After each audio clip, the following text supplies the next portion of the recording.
আল্লাহু আকবার দুইবার। অর্থ কি? আল্লাহ মহান এবং সবচেয়ে বড়। লা ইলাহা ইল্লাল্লাহ, আল্লাহর একত্ববাদের বহিঃপ্রকাশ।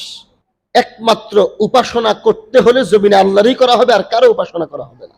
উপাসনার মালিক আল্লাহ ছাড়া কেউ নাই, ইলাহ কেউ নাই, মাবুদ কেউ নাই। আল্লাহ রাব্বুল আলামিন একক ইলাহ। আমিও ইবাদত করব আল্লাহর, তুমিও ইবাদত করবে আল্লাহর। জমিনে ইবাদত হবে আল্লাহর, কোনো শরীক হবে না। এবং ইবাদত মানে শুধু নামাজ হবে না, প্রত্যেকটা কাজ হবে আল্লাহর জন্য। প্রত্যেকটা কাজ হবে আল্লাহর জন্য। লা ইলাহা ইল্লাল্লাহ এর অর্থ কি?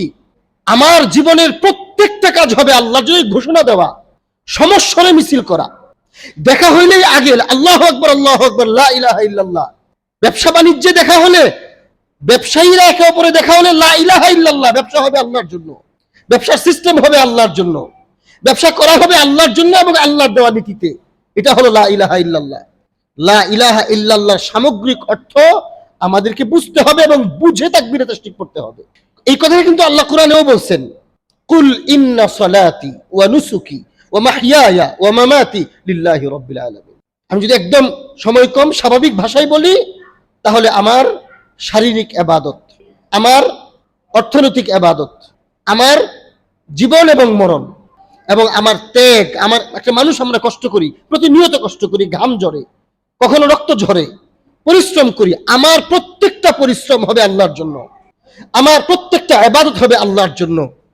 একদম স্বাভাবিক ভাষায় বললে আমার প্রত্যেকটা অ্যাক্টিভিটিস, আমার প্রত্যেকটা কদম, আমার প্রত্যেকটা উঠা বসা, আমার চাহনি, আমার চলাফেরা সবকিছু হবে আল্লাহর জন্য। এর অর্থ হলো লা ইলাহা ইল্লাল্লাহ। এবং আমি যতদিন জীবিত থাকবো আল্লাহর জন্য থাকবো, আমার মৃত্যু হলেও আমি আল্লাহর জন্যই মরবো। এই সামগ্রিক শিক্ষাটা অন্তরে লালন করা, এটার অর্থ হলো তাকবীরে তাশরিক লা ইলাহা ইল্লাল্লাহ। এই মহড়া কিসের মহড়া? এটা মহড়া এটা যে আমরা মুসলমান, মুসলমানের একক বিশ্বাস হলো একত্ববাদের বিশ্বাস, এর সাথে কোনো কম্প্রোমাইজ নেই। আল্লাহু আকবার আল্লাহু আকবার, আল্লাহ সবচেয়ে বড় দুইবার। এরপরে লা ইলাহা ইল্লাল্লাহ, আল্লাহ ছাড়া কোনো ইলাহ নাই, সবকিছু আল্লাহর জন্য, আল্লাহ যা বলেন তাই হবে। এরপরে আবার দুইবার লা ইলাহা ইল্লাল্লাহু আল্লাহু আকবার আল্লাহু আকবার, আবার দুইবার আল্লাহু আকবার, আল্লাহর বরত্বের ঘোষণা। যিনি এত মহান, যিনি এত বড়, যার জন্যই সব, যার জন্যই আমার ত্যাগ, যার জন্য আমার ইবাদত, যার জন্য আমার কুরবানি, যার জন্য সব, ওয়ালিল্লাহিল হামদ, একমাত্র তিনিই প্রশংসার উপযুক্ত, আর কেউ না। আমি প্রশংসাও একমাত্র আল্লাহর করি। এই হলো তাকবীরে তাশরিক।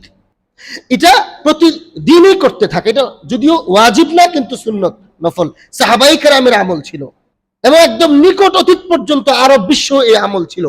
সাহাবায়ে কেরাম যে সমস্ত এলাকাতে নিজেরা আমল করে করে শিখাইছেন, ওইখানে সিস্টেমের অনুযায়ী এই আমলটা একদম নিকট অতীতেও ছিল। এখন কিছুটা হয়তো কমে গিয়েছে, আমাদের সমাজে দেখা যায় না।